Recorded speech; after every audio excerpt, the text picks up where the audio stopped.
BTC निफ्राय गासै 21टा item 21टा आइटेमनि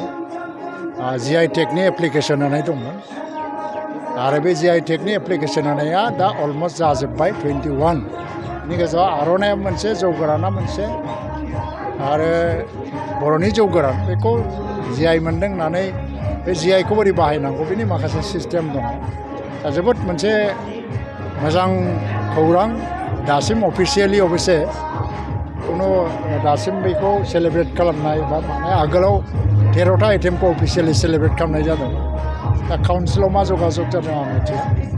just news मिडियानि गेजेरजों आं मिथिदों आरो BTC चिफनिफ्राय आं मिथिदों आर'नाइया GI टेग मोननाया मोनसे जोंनि प्राइड जोंनि देरगानाय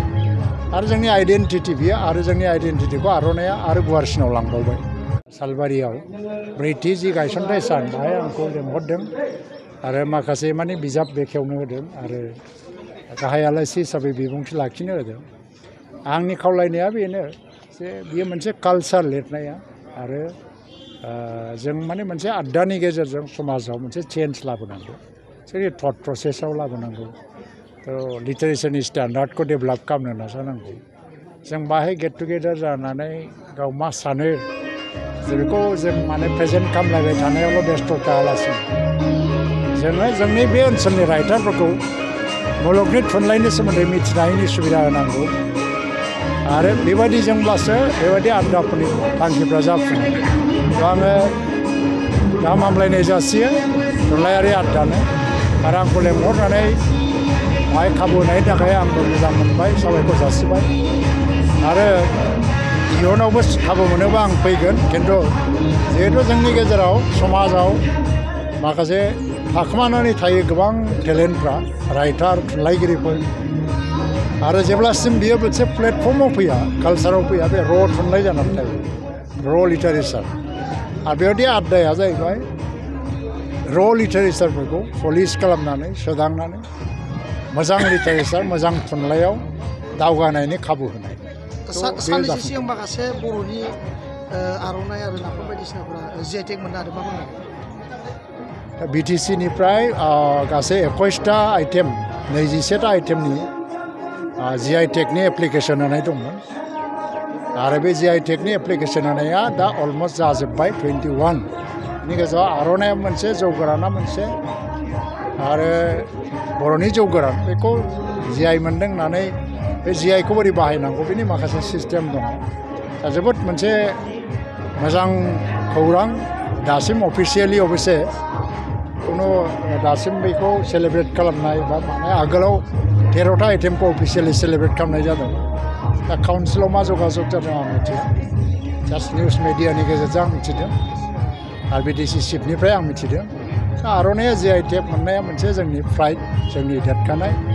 आरो जोंनि आइडेन्टिटि बियो आरो जोंनि आइडेन्टिटिखौ आर'नाइया आरो गुवारसिनाव लांबावबाय खुलुमबाय दावहारु अट' एजेन्सियाव नोंथांमोनखौ बरायबाय बाजाजनि बाइक लानो गोसो गुदुं सुबुंफोरनि थाखाय गोजोनथाव खौरां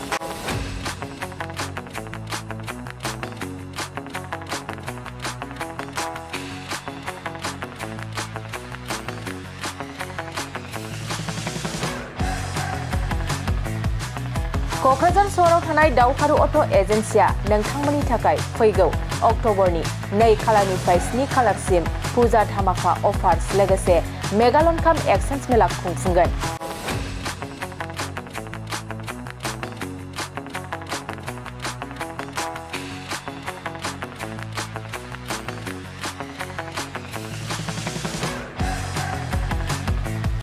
बे दावहारु अट' एजेन्सि श'रुमा बायगिरि बिथांमोननो ल'येस्ट डाउन पेमेन्ट होनाय जागोन नोंथांमोना दावहारु अट' एजेन्सि श'रुमाव होनो गोनां फुजा धामाका अफार्स आरो लोगोसे मेगालन काम एक्सचेन्ज मेलायाव फैनानै नोंथांनि लुबैनाय बाजाजनि बाइकखौ लांफैनो हागोन बाजाजनि बाइक सालायनो मोजां मोनग्रा रायजो राजाफोरनो दावहारु अट' एजेन्सि श'रुमा गोबां मोजां अफारफोरबो लाबोदों बेफोरनो जाबाय जेरै गंनै helmet free 5 litre petrol free Acer gifts आरो गासैबो मडेलनि बाइकखौ एक्सचेन्जनिबो खाबुआ थागोन